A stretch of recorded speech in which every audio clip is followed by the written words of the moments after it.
Hello guys, in this video I'm going to show you how to add friends to your Line account on the Line application. But first I just want to mention, don't forget to subscribe to my channel because at 10,000 subscribers I am going to show you my whole YouTube revenue statistics and growth strategy, how to make money online. Now let's jump into it. First of all, open the application on your phone. After that, click on the home button down below on the left side corner of the screen. After that, go to the top where you can find this person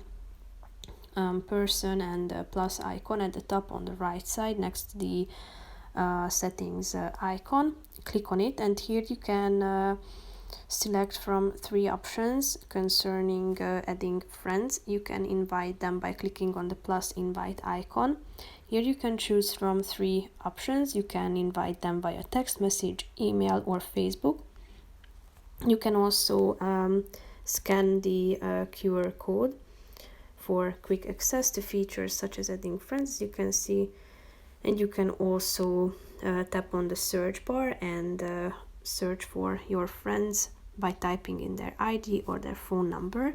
You can also auto add friends via your contacts, and you can create a group if you have added your friends to the Line account. So that's pretty much it for this video, guys. See you in the next one. Bye bye.